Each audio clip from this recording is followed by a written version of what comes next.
오늘 하나님 말씀은 로마서 11장 28절에서 32절 말씀을 보겠습니다. 로마서 11장은 이제 오늘하고 다음 주까지만 하고 월 첫 주부터는 로마서 12장 말씀을 우리가 함께 생각을 하겠습니다. 오늘 말씀은 로마서 9장부터 11장까지 세 장에 걸쳐서 나오는 바울 사도의 어떤 논증의 핵심적이고 결론적인 부분이 28절부터 32절까지에 기록되어 있습니다. 오늘 말씀은 바로 그 내용을 우리가 함께 생각을 하려고 합니다. 다 같이 한 목소리로 오늘 말씀을 읽도록 하겠습니다. 복음으로 하면 저희가 너희를 인하여 원수된 자요, 택하심으로 하면 조상들을 인하여 사랑을 입은 자라. 하나님의 은사와 부르심에는 후회하심이 없느니라. 너희가 전에 하나님께 순종치 아니하더니 이스라엘의 순종치 아니함으로 이제 긍휼을 입었는지라. 이와 같이 이 사람들이 순종치 아니하니 이는 너희에게 베푸시는 긍휼로 이제 저희도 긍휼을 얻게 하려 하심이니라. 하나님이 모든 사람을 순종치 아니하는 가운데 가두어 두심은 모든 사람에게 긍휼을 베풀려 하심이로다. 아멘. 오늘 성경을 읽어보면은 30절에 너희가 전에 하나님께 순종치 아니하더니, 그럼 그 다음 구절에 보면 우리 성경에 이스라엘의 순종치 아니함으로 이렇게 되어 있습니다. 우리 성경이. 그런데 이스라엘의 순종치 아니함으로 이 말은 좀 용어가 맞지 않은 것 같아요. 그래서 오늘 성경을 보니까 이스라엘의 순종치 아니함으로 이렇게 단어를 바꾸었습니다. 제가 성경을 바꿨다는 것이죠. 그래서 또는 개역 개정을 보면 이스라엘이 순종치 아니함으로 이렇게 성경이 되어 있습니다. 그런데 성경은 요건 이스라엘이라고 하는 말이 인쇄를 할 때 잘못된 것 같아요. 그런데도 성경을 한번 써놓으면 누구도 고치지 못하니까 이스라엘의 순종치 아니함으로 좀 말이 안 됩니다. 그래서 요즘에 나오는 인터넷이나 이런 데는 이스라엘의 순종치 아니함으로, 또는 개역 개정에는 이스라엘이 순종치 아니함으로 이렇게 말을 바꾸었습니다. 그렇게 하면 여러분들이 좀 이해가 될 것 같습니다. 자, 오늘 읽은 말씀, 이 말씀은 우리가 아주 중요한 팩트 두 가지를 가지고 우리가 생각할 수가 있는데, 그 팩트 두 개를 우리가 설명하기에 앞서서 지금까지 바울 사도가 로마 교회에, 아니 기독교라고 하는 이 기독교 신앙과 교리에 대해서 중요한 논증을 하고 있습니다. 그것이 뭐냐면 이스라엘의 운명은 어떻게 되느냐 하는 것입니다. 바울이 그 당시에 바라보고 있는 그 교회들, 그리고 바울 자신이 복음을 전하고 있는 그 현상을 보면서 구약의 수천 년 동안 아브라함 이후로 하나님이 선택하신 이스라엘 백성들이 하나님의 교회를 지키고 하나님의 교회에서 성도로서 교회에 출석을 하지 아니하고 오히려 이방인들이 바울이 보는 그 당대에는 교회의 성도로서 채워져 있다는 것입니다. 그렇다면 하나님의 선택하신 이스라엘 백성들은 도대체 어떻게 된 운명이며 앞으로 어떻게 될 것인가 하는 것이 교회에 출석하는 이방 사람들 뿐만 아니라 교회에 나오지 않고 구원에서 배제된 이스라엘 사람들에게도 조차 그것은 무척 궁금하고 또 무척 알고 싶은 그런 미래의 운명이라고 생각이 들 수 있습니다. 그 점에 대해서 바울 사도는 로마서 9장부터 10장까지, 11장까지 3장에 걸쳐서, 3개의 장에 걸쳐서 그것을 꾸준히 지금까지 설명을 했습니다. 우리는 이미 그러한 기본적인 지식을 가지고 오늘 말씀을 듣게 됩니다. 용건만 간단히 말씀드리면 이겁니다. 하나님께서는 택하신 이스라엘 백성, 자기 백성을 모두 전부 다 버리신 것은 아니라는 것이고, 또 하나는 그들을 영원히 종국적으로 완전히 버리신 것은 아니라는 사실을 우리에게 말씀을 하고 있다는 것입니다. 그러면서 11장에 보면은 그 내용을 설명하는데 중요한 세 가지를 얘기를 하죠. 첫 번째는 축복의 사슬이라고 하는 말로 표현을 할 수가 있는데, 유대인이 먼저 선택을 받았는데 그들이 배제를 당하고 이방인들이 선택을 받는다. 이방인들이 선택을 받은 것, 이방인들의 믿음을 보고 유대인들이 다시 회개에서 돌아온다. 그리고 유대인들이 다시 돌아왔을 때 유대인과 이방인들이 충만하게 교회가 채워진다 하는 유대인, 이방인, 유대인, 이방인의 이런 패턴으로 구원이 이루어지고 있다는 것을 바울 사도는 얘기를 하고 있었어요. 그러면서 얘기하는 것이 우리가 아는 대로 감람나무라고 하는 말의 비유를 가지고 있습니다. 감람나무의 비유도 똑같은 내용입니다. 감람나무는 거룩한 하나님의 백성들을 말하는데 거기에 원래 가지들은 유대인들이었는데 그들이 가지에서 꺾여져 나가게 되고 꺾여져 나간 그 자리에 이방인들이 접붙임을 받아서 하나님의 백성이 되었어요. 그리고 꺾여져 나간 원가지들이 다시 회심을 하면서 다시 접붙임을 받는다. 이렇게 해서 나무는 풍성하게 된다 하는 것이 또한 감람나무 비유의 말씀이었습니다. 그것이 17절부터 24절까지 있었어요. 그 다음에 세 번째 뭐냐면 지난주에 우리가 생각했던 25절부터 28절, 27절까지의 말씀, 하나님의 구원의 비밀이 그럼 무엇이냐. 그 비밀은 바로 이런 것이었습니다. 이스라엘이 하나님을 믿었는데 이스라엘이 일시적으로 그리고 부분적으로 하나님을 배신하게 되고 떠나게 됩니다. 그래서 복음에서 떠나게 됨으로 인해서 하나님께서 그들을 잠깐 동안 그리고 전체는 아니지만 상당수의 사람들을 완악한 상태로 두게 되었고 그런 상태에서 다시 교회는 이방인들로 채워졌고 이방인들이 구원을 받게 되니까 이스라엘 백성들이 그 구원받은 이방 사람들을 보고 시기함으로써 회심을 하게 되고 그래서 언젠가 온 이스라엘이 26절에 보여 그렇게 되어 있죠. 그리하여 온 이스라엘이 구원을 얻으리라 하는 말씀으로 또한 이 축복의 사슬의 이야기를 설명했습니다.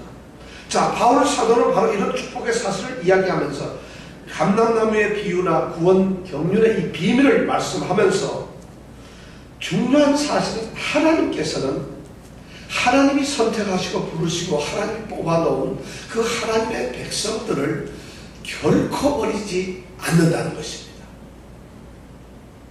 하나님은 자기 백성을 잊으실 수도 버릴 수도 없다는 것입니다. 그런 내용이 바울 사도가 주장하는 모든 내용이었는데 그러면 중요한 것은 그 근거가 무엇이냐는 것이죠. 무조건 하나님께서 안 버리신다 이렇게 주장하는 것이 중요한 것이 아니라 그런 근거가 무엇입니까 하는 질문을 우리가 드릴 수가 있는데 그 질문에 대해서 바울 사도는 오늘 두 가지 중요한 사실로 결론을 내고 있습니다. 그 첫 번째가 뭐냐면 하나님의 택하심이라고 하는 문제입니다. 하나님이 택하셨기 때문에 그렇다는 것입니다. 하나님이 자기 백성을 선택하셨기 때문에 그렇다는 것입니다. 그러면서 오늘 28절, 29절에 있는 이 두 절에 걸쳐서 선택에 대한 문제를 말씀을 하고 있습니다. 28절, 29절 이 말씀을 우리가 함께 한번 읽어보겠습니다. 시작. 복음으로 하면 저희가 너희를 인하여 원수된 자 택하심으로 하면 조상들을 인하여 사랑을 입은 자 하나님의 은사와 부르심에는 후회하심이 없느니라. 이 말씀을 보면 28절에서 유대인에 대한 평가가 두 가지 측면에서 나옵니다. 유대인들을 똑같은 유대인들을 보면서 하나님께서는 그들에 대해서 두 가지 다른 관점에서 평가를 하고 있습니다. 첫 번째, 유대인들은 원수된 자들이라는 것이고 또 하나의 관점은 사랑을 입은 자라는 말씀입니다. 유대인이라고 하는 한 민족이 하나님으로부터 원수된 자가 되기도 하고 사랑을 입은 자가 되기도 한다는 이런 말씀입니다. 좀 모순이죠. 원수가 어떻게 사랑을 입을 것이며 사랑을 입은 자가 어떻게 원수가 될 수 있겠어요? 그런데 28절의 핵심적인 내용은 바로 그런 말씀을 하고 있습니다. 더군다나 이 말씀은 수동태로 글씨가 되어 있어가지고 문장이 되어 있어가지고 이스라엘 자신들이 스스로 사랑을 받은 자가 된 것도 아니고 스스로 원수가 된 것도 아니고 원수가 되어졌고 사랑을 입은 자가 되었다 이렇게 말씀을 하고 있습니다. 이 말씀은 뭐냐면 유대인들에 대한 하나님의 어떤 행위가 있었고 하나님께서 그렇게 평가하고 판단을 하신다는 주체가 바로 하나님이라는 것입니다. 그래서 유대인들은 원수된 자들이 되었습니다. 그리고 유대인들은 사랑을 입은 자가 되었다는 것입니다. 그들이 원수다. 하나님께서 너희들은 나의 원수다. 내가 미워하는 원수다. 이렇게 말씀을 하시지 않았고 원수 된 자다. 이 말씀은 뭐냐면 원수처럼 여김을 받고 원수처럼 생각이 되도록 했다는 것이죠.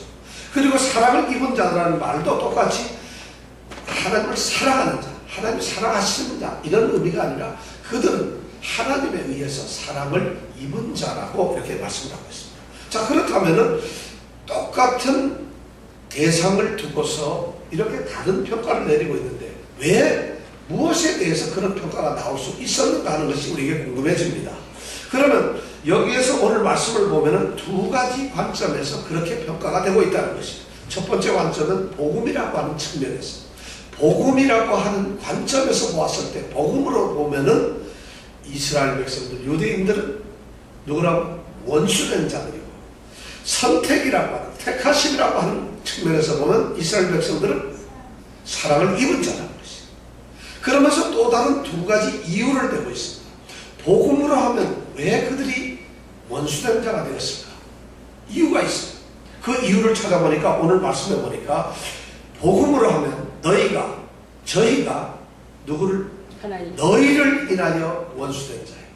너희를 인하여. 여기서 저희라고 하는 것은 복음으로 하면 저희라고 하는 것은 이스라엘 백성들을 말하는 것이고 너희는 이방인들을 말하는 것이에요.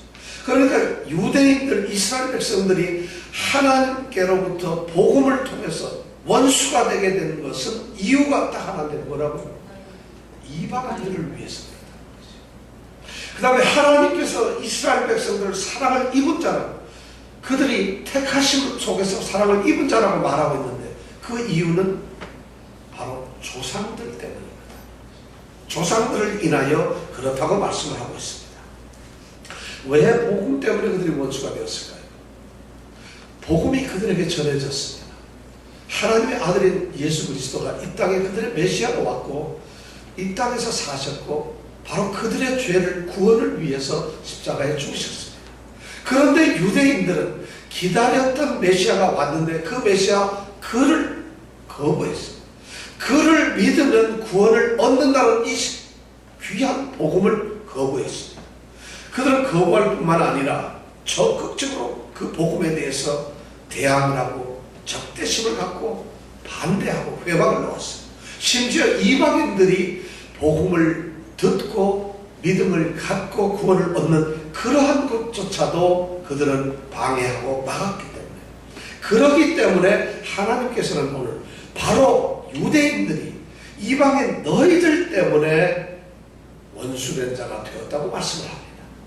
하나님께서는 바로 우리들 때문에, 우리를 위해서, 우리를 구원하기 위해서, 우리를 사랑하기 위해서, 우리를 이 세상에 가장 존귀한 자로 만들기 위해서 이스라엘을 원수된 자로 하였다는 것입니다. 하나님은 우리를 사랑하세요. 하나님의 사랑은 여기서 넘을 수가 없어요. 하나님은 바로 우리 사랑하시는 것을 너무 간절히 원했기 때문에 하나님이 선택하셨던 이스라엘조차도 원수된 자로 간주를 하셨다는 것입니다. 이것이 바로 복음에 관해서 너희를 인하여 원수된 자가 되었다는 말씀이고, 택하심에 대해서 사랑을 입은 자라는 말씀은 이겁니다. 유대인들은 선택이라는 측면에서 보면 누가 뭐라고 해도 하나님께서 아브라함을 통해서 선택한 이스라엘의 특권을 가지고 있는 선택된 특별한 백성입니다. 그들은 하나님의 언약과 약속을 가지고 있는 아주 존귀한 백성들입니다. 이스라엘 백성들은 누가 뭐라고 해도 그런 후손들이에요. 고귀한 아주 귀중한 백성, 조상들을 통해서 그 조상들과 하나님께서 맺은 언약 때문에, 언약을 통해서 그들은 바로 하나님으로부터 사랑을 입은 족속으로 남게 되었다는 것입니다. 그래서 그렇기 때문에 그들은 조상들을 인하여 사랑을 받는, 사랑을 입은 자들이 되었습니다. 그러면 우리는 이 말을 들으면 좀 이상하게 생각합니다. 하나님은 혈통이나 어떤 사람의 자격이나 이런 것으로 어떤 사람을 구원하거나 사랑하시는 것이 아니고, 하나님께서 그러한 편견을 갖지 아니하시고 모든 사람을 사랑한다고 했는데, 오늘 이 말씀에 보면은 조상들 때문에 이스라엘이 사랑을 입은 자가 된다면은 하나님도 별 수 없는 존재로 사람의 어떤 정신이나 인간적인 관계나 아니면 어떤 외모적인 어떤 혈통이나 이런 것을 가지고 하나님은 사랑을 하는 것이냐 하는 이런 질문을 하게 되는데, 그런 의미가 아니라는 것입니다. 여기에서 보면은 조상들을 인하여, 이 말씀들은 조상들과 맺은 그 조상들 때문에 이 사람들이 아브라함의 그냥 후손이었기 때문에 저절로 나는 그 후손이니까, 누구의 아들이니까, 누구의 자식이니까 사랑을 입은 자가 되는 것이 아니라,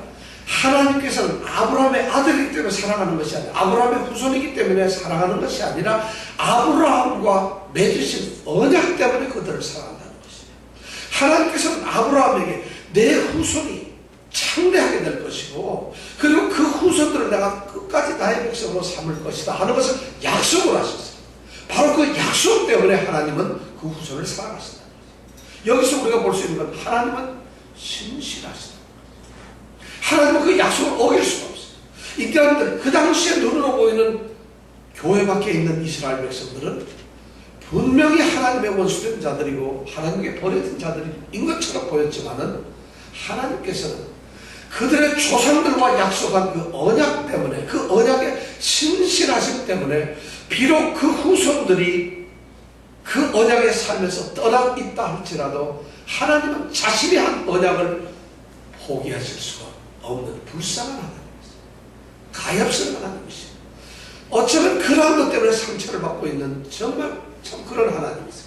하나님은 그렇게까지 하나님은 사랑을 하시는 하나님이라시는 것입니다. 이것이 바로 택하심을 입은 측면에서의 생각입니다. 우리는 이미 제사하는 처음 익은 곡식, 가루가 거룩한 즉 떡덩이가 그러하고 뿌리가 거룩한 즉 가지도 그러하다는 말씀을 이미 우리는 생각을 했습니다. 자, 이렇게 우리는 이스라엘에 대한, 유대인에 대한 하나님의 평가를 볼 수 있는데, 그렇다면 하나님은 도대체 어떤 분이시냐, 하나님은 그 언약에 대해서 어떤 분이시냐, 29절에 분명하게 그것을 선언을 해두고 있다는 것입니다. 하나님의 은사와 부르심에는 후회하심이 없다. 하나님은 자신이 베푸신 그 은혜에 대해서, 은사라고 하는 것은 하나님께서 은혜로 주신 선물을 말합니다. 하나님께서는 어떤 사람에게 은사를 주셨다면, 선물을 주셨다면, 또 하나님께서 어떤 사람을 부르셨다면, 하나님은 그 주신 선물이나 은혜와 그 주신 그 은사 속에서, 또 그 부르심 속에서, 선택 속에서 결코 그 선택을 포기하거나 취소하거나 그것을 경감해버리거나 아니면 초래해버리거나 아니면 그것을 내가 괜히 줬구나 하고 후회하거나 하시지 않는다는 것입니다. 이스라엘 백성들은 바로 그러한 은사를 받았죠. 로마서 우리가 9장 4절 5절 처음에 보면 이렇게 우리가 했죠. 저희에게는 양자들과 영광과 언약들과 율법을 세우신 것과 예배와 약속들이 있고 조상들도 저희 것이요 육신으로 하면 그리스도까지 저희에게서 나섰다고 우리는 9장 4절 5절에서 말씀드렸습니다. 그러한 것이 이스라엘 백성들에게 은사인데, 하나님은 지금 저렇게 교회 밖에 있는 복음을 거부하는 그들을 향해서 그들에게 쏟아부어주신 양자됨이나 영광이나 예배나 율법이나 또 그리스도를 그들의 혈통이나 조상에게 주신 이러한 은사를 절대로 후회하시지 않는다는 것입니다. 그뿐만 아니라 그들을 부르셔서, 아브라함을 불러서 내가 너로 큰 민족을 이루게 하고 너를 복의 근원으로 삼겠다 해서 아브라함 후손들에게 하나님께서 하나님의 백성으로 삼았던, 하나님이 하나님의 자녀라고, 하나님의 사람들이라고, 하나님의 너는 백성이다, 나의 백성이라고 불렀던 그 사람에 대해서, 그 부르심에 대해서 하나님은 후회하지 않으신다는 것입니다. 오늘 이 말씀에 보면 복음을 하면 저희가 너희를 인하여 원수된 자요, 택하심을 하면 조상을 인하여 사랑을 입은 자라, 이렇게 말씀을 하시는데, 이 말씀의 내용은 바로 이겁니다. 우리가 보면 비록 일시적인 관점에서 지금 순간적으로 현재의 모습에서 보았을 때 너희들은 분명히 원수된 자처럼 보입니다. 그렇게 보이지만 궁극적으로, 최종적으로는 결코 너희들은 버림을 받는 그런 존재가 아니라는 것을 말씀하고 있습니다. 하나님이 어떤 목적을 하십니다. 하나님이 뜻하시고 계획하신 것은 결코 하나님께서 중간에 취소하실 수가 없다는 겁니다. 우리가 이스라엘 회복에 대해서 그렇기 때문에 이스라엘은 반드시 구원을 받을 것이라고 하는 그런 것을 확실성을 가지고 있는 것은 바로 이러한 하나님의 신실성 때문이라는 것이죠. 우리가 부모와 자식 간에서도 그런 것을 알 수 있어요. 자식들이 엄청나게 잘못을 하고 어떤 문제가 생기면 부모들은 진노합니다. 분노하고 화를 냅니다. 그 화내고 진노하는 모습을 어린 자식이 그 아버지 어머니의 얼굴 눈빛을 보면은 이 아버지는 세상에서 자기를 제일 미워하는 사람처럼 보입니다. 가장 자기가 싫어하는 어머니처럼 보입니다.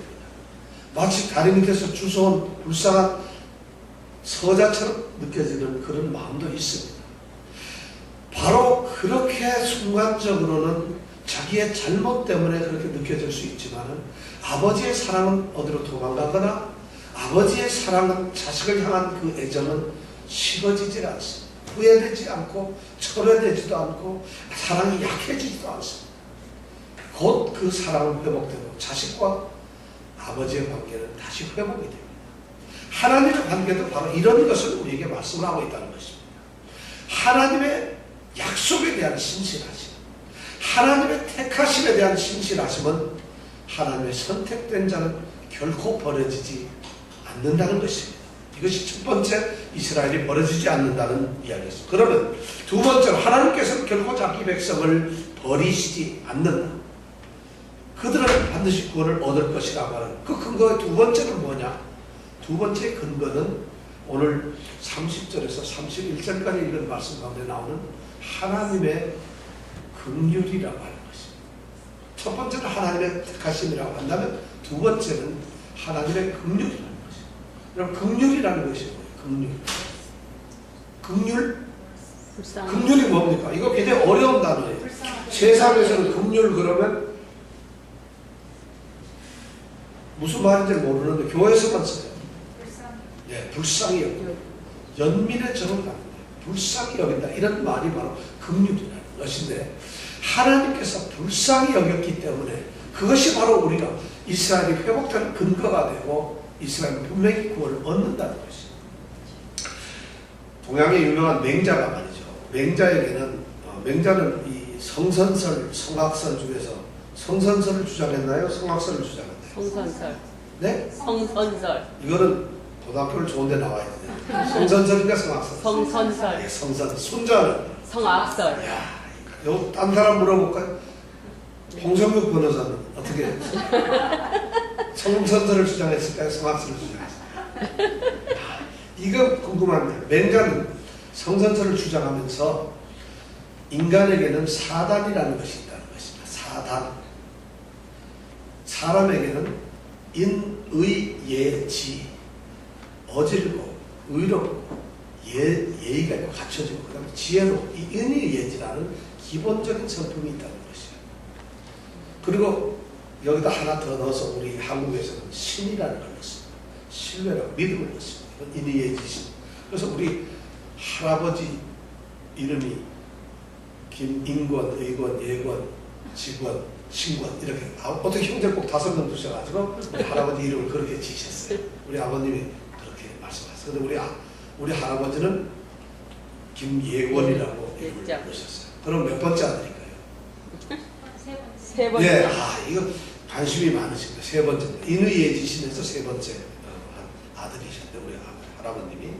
그런데 그럼 그 인이라고 하는 어진다는 것은 무엇으로부터 시작될까? 그것을 바로 맹자는 사단이라고 하는 이야기로서 그것을 풀어가고 있습니다. 그래서 한자로 얘기를 하면 인의지. 이 무슨 말이냐면 인지다냐 이렇게 하는데 어진 마음은 어디에서 생기느냐?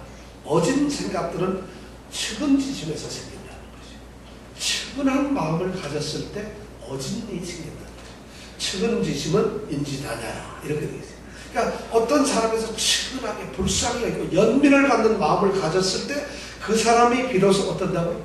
어진 사람이라는 거죠. 어진 사람은 눈물이 많은 사람. 어진 사람들은 금방 감동을 하는 사람. 감동 안 하고 남을 타협 안 하고 밤이 잘못되든 말든 그 관심을 안 쓰는 이런 사람은 어질 수가 없어요. 어진 마음은 바로 측은한 마음을 가지기 때문에 그런 것이 생깁니다. 그럼 예의 있는 사람은 뭐에서부터 생깁니까? 도대체 모르죠. 맹자는 뭐냐면 수호지심은 예지도 아니야. 수호라고 하는 마음, 수는 부끄러워한다는 것이에요. 부끄러워하는 마음이 있을 때 비로소 예의가 되는 거죠. 내가 이런 말을 하면 상대가 어떻게 될까? 내가 쪽팔리는 거 아니야? 이런 말씀은 안 되는데. 그러면은 비로소 그게 예의가 되는 거예요. 내가 이것을 먹을 때 막 먹으면 부끄러워하겠지. 내가 부끄러워지겠지. 그러니까 예의가 생기는 거죠. 내가 벌거먹고 아무데나 돌아다니면 부끄럽겠지. 그러니까 옷을 갖추게 되면 예의가 돼요. 수호지심, 부끄러워하는 마음이 예의를 갖게 한다는 거죠. 이 성경은 아니지만 이거 제가 설명하는 겁니다. 그 다음에 의가 그렇다. 의로운 마음이 그렇다. 의로운 마음은 부끄러움 때문에 의로워진다는 것이고, 예의는 그럼 뭐에서 생기느냐? 의로운 마음이 부끄러움 때문에 생기는 거다 이거고, 그러면 예의는 어떻게, 무엇 때문에 생기겠어요? 예의가 생기는 것은 맹자는 예의가 생기는 이유는 사양지심에서 생긴다는 것이죠.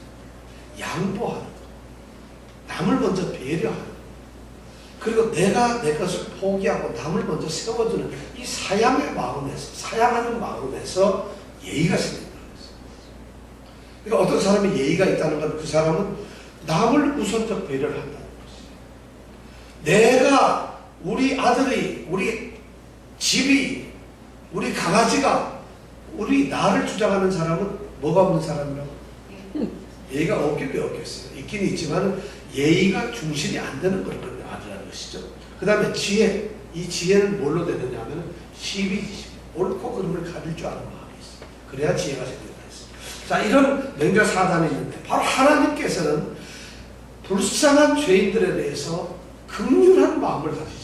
하나님의 이 본성 중에서 의롭다, 거룩하다, 뭐 이런 모든 것보다도 저는 하나님의 우리 인간과 우리 같은 사람, 특히 저와 같은 사람들과 하나님과의 관계에서 가장 소중한 하나님의 성품을 꼽으라고 한다면 하나님의 긍휼하심.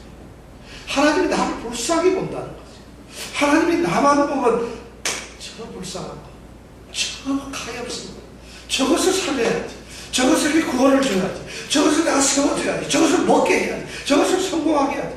하나님이 나를 불쌍히 여기는 이 긍휼의 마음이 바로 하나님께서 가장 중요한 것인데, 이 긍휼의 마음이 바로 이스라엘을 회복을 가져오게 했다는 것이죠.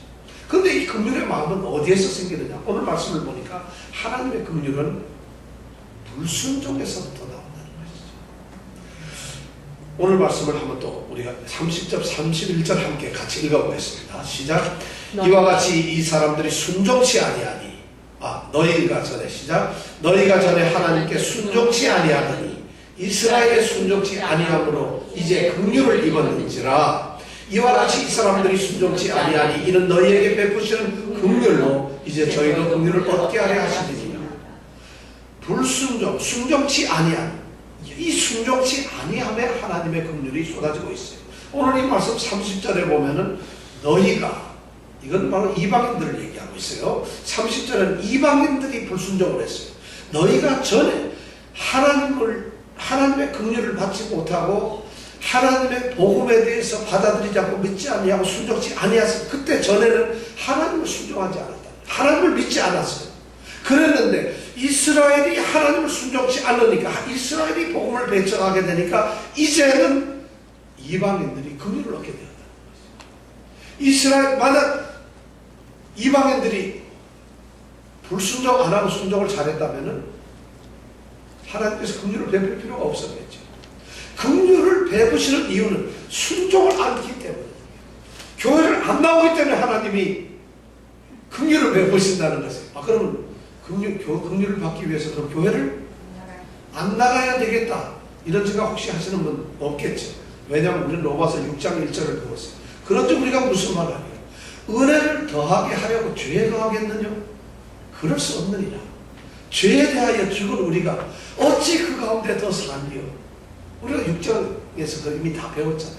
처음에 그거는 그런 말이 나올 수가 없죠. 바로 30장은 이방인들이 전에 순종치 아니하였는데 그때 하나님께서 그들을 긍휼을 베푸셨다는 것이죠. 모든 인간은, 그 다음에 보면 31절에 보면 이와 같이 이 사람들이 누굴까요? 이번엔 유대인들이. 이방인들이 순종치 않아서 하나님의 긍휼을 배웠는데 이번 봤더니 이번에는 이 사람들이 유대인들이 또 순종치 아니에요. 그러니까 하나님께서 유대인들이 지금 복음을 거부하고 순종치 아니하니까 그 다음 31절 뒤에 보니까 이는 너희에게 베푸시는 긍휼로 누구에게? 이방인들 우리에게 베푸시는 그 긍휼 그런 긍휼을 이제 누구에게? 저희도 긍휼을 받게 하네요. 이스라엘 사람들 버림을 받은 그들에게도 똑같이 긍휼을 주려고 한다는 것이죠. 이것이 하나님의 신비에 도대체 이해를 못해. 하나님 그냥 뭐 긍휼 주면 될 거 아니겠어요. 이것이 바로 비밀이라는 것이죠. 이제 다음 주 33절부터 마지막 절까지 그래서 바울 사도는 깊도다 하나님의 지혜와 지식에 요하며 알 수가 없다. 우리 생각으로는 너무 이해가 안 돼요. 당연히 이해가 안 되죠. 우리가 똑똑하지 않거든요. 우리가 똑똑하고 뭐 아는 척 하는데 개뿔 뭐가 똑똑하겠어요. 하나님의 거하고 비교가 안 되잖아요. 그런데도 우리가 그런 생각을 하고 있다는 거예요. 왜냐하면 우리의 인격적인 인간적인 생각으로 하나님의 이런 걸 판단하면 하나님 그냥 줄 거 주면 되지 뭘 이렇게 빙 돌려가지고 불순종하면 긍휼을 베풀고 처음부터 긍휼을 했다 모르겠다 줘버리면 될 거 아닙니까? 우리는 그럴 수 있는데 하나님의 이 구원의 방법은 정말 놀랍다는 것이죠. 그래서 하나님께서 그렇게 이방인들과 유대인들 그들이 다 불순종의 상태로 빠지게 만들었다는 것이죠.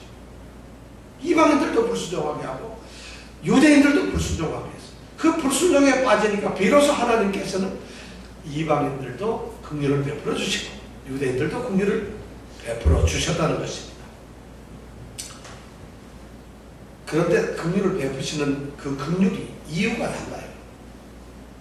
이방인들에게는 이스라엘이 불순종하기 때문에 우리를 긍휼을 베푸셨어요. 30절에는 이스라엘이 순종치 아니함으로 우리를 긍휼을 베푸셨다 했는데 31절에 유대인들이 긍휼을 받는 것은 뭐 때문에 받느냐면 이들은 이방인들에게 주었던 그 긍휼, 베풀어 주셨던 그 긍휼을 그대로 이들에게 준다는 것이죠. 이 말씀은 전혀 다른 말. 우리는 이방인인 우리들이 이렇게 구원을 얻게 된 것은 이스라엘이 하나님을 믿지 아니했기 때문에 우리를 구원한 그것이 이유가 되었는데 유대인들은 오히려 우리가 잘 믿음으로써 우리가 긍휼을 받아가지고 우리가 하나님 안에서 잘 신앙생활을 하고 아름다운 축복의 대상이 됨으로써 유대인들이 그걸 보고 시기하게 해서 그래서 비로소 이스라엘을 갖다가 어떻게 긍휼히 여기신다는 거죠. 그러면 우리에게는 어떤 책임이 있어요? 잘 믿어야 된다는 거죠. 우리에게 베푸신 긍휼에 대한 책임이 우리에게 따른다는 것이죠. 이것이 오늘 31절의 말입니다. 그러면서 32절에는 지금까지 해온 모든 말씀에 대한 결론이 나와 있습니다. 같이 한번 읽어보겠습니다. 32절 하나님이 모든 사람을 순종치 아니하는 가운데 가두어 두심은 모든 사람에게 긍휼을 베풀려 하시는도다. 우리는 지금 갇혀 있습니다. 우리 사람들 어디에 갇혀 있죠? 오늘 32절에 보면 모든 사람들은 어디에 갇혀 있어요? 하나님이 모든 사람을 어디에 가두어 두셨다고요? 순종치 아니하는데 가두어 두심은 이 말을 잘 하나님이 모든 사람을 순종치 아니하는데 가두어 두셨어요. 하나님은 긍휼을 베풀시기 위해서 그 다음에 보니까 하나님 이렇게 모든 사람을 가두어 주신 이유는 모든 사람에게 긍휼을 베풀고 싶어서 그들을 긍휼을 베풀고 긍휼을 사랑 쏟고 그들을 불쌍히 여기고 그들에게 연민을 갖고 하나님이 그들을 구원하시고자 그랬다는 것입니다. 이 말씀. 그러니까 모든 사람들은 이 세상에 어떤 사람들이라도 다 불순종이라고 하는 감옥에 갇혀 있다는 거죠. 예수 안 믿는 건 그러니까 우리 책임이 아니고 하나님 책임. 왜냐하면 하나님이 우리를 불순종에다 가둬주셨습니다. 얼마나 자랑스럽습니까? 예수 안 믿는 여러분 죄송합니다. 여러분은 예수를 다 믿으니까 안 믿는 사람들이 우리는 하나님이 다 이렇게 가둬두신 거야. 그럴 수 있을까요? 그것이 아니죠. 하나님께서 구원의 길을 열어주셨는데 불순종을 하는 것은 누구의 책임이라고 그랬죠? 사람 자신의 책임. 그러니까 모든 사람은 불순종에 가두어 두셨어요. 그런데 가두어 두셨는데도 불구하고 이 사람들은 그 가두움에서 감옥에 불순종이라는 감옥에서 스스로 나올 수가 없어요. 왜냐하면 내가 스스로 들어간 게 아니라 가두어 두신 분이 있기 때문에. 그럼 그 불순종이라고 하는 감옥에서 우리가 나오려고 하면은 어떻게 해야 되느냐? 그 감옥의 열쇠는 하나밖에 없다는 거죠. 뭐죠? 하나님의 긍휼밖에 없다는 거죠. 하나님이 불쌍히 여겨야만 내가 감옥에서 나옵니다. 최근에 며칠 전에 우리 25년 동안 감옥에 살던 분이 있었죠. 우리 신문에 나오던 누구요? 이한탁이라는 자기 딸을 기도원에서 불에 태워 불을 질러서 죽였다. 이래서 억울한 누명으로 옥살이를 25년 하다가 이제 석방이 됐죠. 아직 완전 석방은 안 됐습니다만 제가 보기엔 석방이 되었습니다. 바로 이렇게 감옥에 갇히게 되면은 금방 나오게 되는 것이 아니라는 겁니다. 풀어줘야 나온다는 것입니다. 제가 여러분들에게 편지를 하나 읽어드리겠습니다. 편지가 여러 통이 왔는데 그 중에 하나만 읽어드리겠습니다. 여러분들은 아마 이 사람이 누군지를 아실 수가 있을 거예요. 이분은 한번 제가 이걸 공개를 해도 되는지 아닌지 모르지만 제가 이름을 말씀 안 하고 읽어드리겠습니다. 이거는 이 편지는 지난 7월 12일 날 오하이오에서 온 편지입니다. 제가 읽어드릴게요. 목사님께 글을 드립니다. 목사님 그동안 주 안에서 평강하신지요? 사모님과 김진아 원사님을 비롯해서 예수생명교회 모든 성도님들도 건강하시리라고 믿습니다. 목사님과 사모님과 우리 김진아 원사님께서 뉴저지까지 면회 오신 후로 4년이라는 세월이 급물살을 타고 지나갔습니다. 그러게 빠르게 지나가서 이제 형기 만료가 다가와서 한국으로 추방이 될 것도 한 달 정도 남았습니다. 뉴저지로 면회 오셨을 때 목사님 앞에서 울컥 눈물을 보였던 때가 엊그제 같은데 순간의 4년이 초췌하고 볼품없는 육신의 남자로 되어버렸습니다.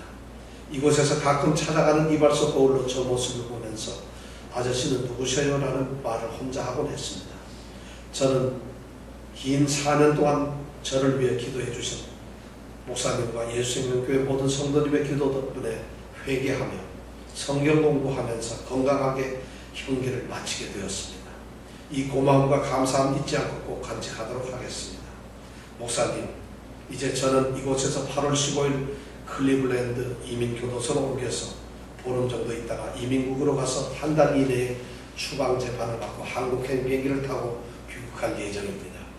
한국에 가면 하나님 보시기에 좋은 삶을 살도록 하겠습니다. 나 자신에게도 잃어버린 4년이 아니라 뭔가 이루기 위한 가치 있는 시간이 있었음을 그렇게 되도록 살아가겠습니다. 목사님 한국에 도착해서 몸과 마음을 추스린 다음 교회 사이트로 도착 인사드리겠습니다. 주 안에서 내내 건강하시고 주님의 은혜가 목사님 그리고 예수생명교회 모든 성도님과 가정에 충만하시길 빕니다. 제가 이 편지를 7월 10일 날 받았습니다. 이분이 4년 형을 살고 이제 우리 이민사회에 좀 어려운 그런 일을 당했어요. 우리 교회 한 1년 뭐 좀 안 되게 나오셨는데 잘못을 저졌는데 이분이 온 이 편지 내용에 쭉 보면 신앙적으로 변화되는 것이 너무 많습니다. 잘 살고 자기 멋대로 살았지만은 자기가 스스로 뉘우칩니다. 특히 전번 편지에 보면 누가복음에 나오는 부자와 나사로의 이야기 성경을 읽으면서 제가 눈물을 너무 흘렸단 말입니다. 부자와 나사로, 거지 나사로가 다 죽어서 천국에 갔어요. 근데 나사로는 천국에 앉아있고 부자 자색옷을 입었던 사람은 지옥에 가 있어요. 자기는 그 성경을 읽으면서 왜 내가 세상에서 좋았을 때, 왜 내가 세상에서 그나마도 힘을 가지고 밖에서 자유롭게 마음대로 살 때 이런 것을 깨닫지 못하고 하나님을 제대로 믿지 않았는가? 내가 왜 신실한 신앙생활을 못했나? 내가 60이 가까우도록 살면서 왜 나는 나의 인생에 대해서 진지하게 생각을 못했는가? 내 신앙의 모습을 세우지 못했는가? 교회를 다니면서조차도 목사님 그냥 폼으로 다녔어요. 괜히 이웃 때문에 밥 먹으러도 갔고 사람 만나러도 갔고 놀러도 갔고 했어요. 제가 이 성경을 읽으면서 통곡합니다. 이런 글을 써놓고 그리고 편지를 보냈어요. 바로 옥에 갇혀있습니다. 감옥에 갇혀있어요. 그러나 감옥에 갇혀있는 것이 이분에게는 제가 보기에는 불운하거나 불행했던 것이 아니에요. 가장 큰 자유를 얻게 되었고 어쩌면 복음에 이 사람은 어떻게 보면은 세상의 눈으로 보면은 원수 된다고 불쌍한 자처럼 그리고 형편없게 실패한 자가 되었던 것 같지만은 하나님의 구원의 측면에서 보면 가장 행복한 사람이 되어 있다는 것입니다. 정말 그런 과정에서 이분은 변화되고 이제는 교회가 아무리 얘기를 했고 설교를 아무리 했고 성경을 아무리 읽었어도 깨닫지 못했던 복음이 그 마음을 쳤다는 것이에요. 복음의 사람이 달라졌어요. 변화가 되었고 성숙되었다는 것입니다. 바로 하나님께서는 우리를 그러한 죄악 속에 감옥 속에 가두어 두었는데 감옥 속에 가두어 두었는데 우리는 순종치 아니하고 불순종하고 하나님을 거역하고 배역하는 그러한 상황에 빠져 있는데 하나님께서는 긍휼히 보시는 긍휼의 열쇠를 가지시고 우리를 구원하셨다는 것입니다. 이것이 오늘 성경의 결론입니다. 로마서 1장 1절서부터 끝까지 나와 있는 결론이 뭐냐면 이 세상 로마서 1장부터 3장까지 전부 나오는 건 뭐예요? 모든 사람이 죄인이고 죄를 범했습니다. 그래서 그들의 추악한 탐욕과 악의와 시기와 분쟁과 모든 것을 가지고 있는 처참한 그런 사람이었는데 그런데 3장 21절에 보면 이제는 그러한 율법에 하나님의 한 의가 나타났을 것 그리스도 예수를 믿음으로 말미암아 우리에게 주시는 구원이라는 것입니다. 이 결론이 바로 우리는 그런 것에 사로잡혀 있지만 하나님께서 은혜로 주시는 사랑으로 주시는 긍휼로 주시는 이 은혜 때문에 우리가 구원을 얻게 되었다는 것입니다. 불순종에 갇혀있는 사람들 그들은 하나님의 은혜만이 유일한 소망입니다. 하나님의 불쌍하게 여기시는 긍휼이 없으면 은혜를 구원을 얻을 수가 없습니다. 이스라엘은 구원을 얻을 것입니다. 아니 이 세상의 모든 하나님의 백성들 하나님이 미리 부르시고 선택한 사람들은 반드시 구원을 얻을 것입니다. 하나님은 그들을 지키실 겁니다. 왜냐하면 하나님이 말씀을 통해서 약속하셨던 하나님의 선택과 언약 때문에 하나님은 신실하십니다. 그리고 하나님께서는 모든 사람을 구원하시기 위해서 부르신 자들 선택하고 구원을 하시기 위해서 작정한 그들을 불순종 가운데 가두어 두시고 긍휼을 쏟으셨습니다. 불쌍히 여기셨습니다. 바로 우리가 그러한 존재들입니다. 우리는 불쌍히 여김을 받았습니다. 그리고 선택을 받고 부르심을 받았습니다. 하나님 사랑 안에 있는 자들은 흔들리지 않습니다. 우리에게 이제 우리는 바로 이런 불순종의 우리의 불순종했던 모습이 이제 하나님 안에서 우리가 구원을 받게 되므로 우리의 믿음을 통해서 믿지 않는 유대인들 아니 믿지 아니하는 모든 사람들에게 구원의 복음을 전해야 할 사명이 우리에게 있습니다. 여러분들 감옥에서 나온 여러분들 축하드립니다. 환영합니다. 우리는 구원받은 존재들입니다. 우리의 구원이 하나님 앞에서 정말 영광스럽게 되기를 원합니다. 우리가 할 수 있는 것은 하나님의 택하심 하나님이 우리를 선택하신다는 것을 그것을 인식하고 깨닫는 것입니다. 무엇보다도 우리에게 중요한 것이 있다면 우리의 신앙생활에서 가장 중요한 것은 하나님 나를 긍휼히 여겨주시옵소서 바로 이것이라는 것입니다. 이러한 믿음의 모습이 우리의 길을 축원합니다. 아멘. 기도하겠습니다. 하나님 성경에서 하나님이 약속하신 그 구원의 약속 때문에 하나님은 우리를 선택하셨고 그 선택은 하나님 자신의 성품 중 신실하심 때문에 바꿀 수가 없습니다. 하나님은 또한 우리를 처음부터 믿는 자들이 아니라 하나님을 알지 못하는 불순종의 자리에 가두어 두셨고 그런 우리를 불쌍히 여기셔서 그 자리에서 건져내셨습니다. 이 하나님의 신실하신 선택과 긍휼의 이 자비하심 때문에 오늘 우리가 이곳에서 그리스도인이라고 부름을 받고 있습니다. 하나님의 자녀라고 부름을 받고 있습니다. 오 아버지 하나님 감사합니다. 감사합니다. 오 하나님 감사합니다.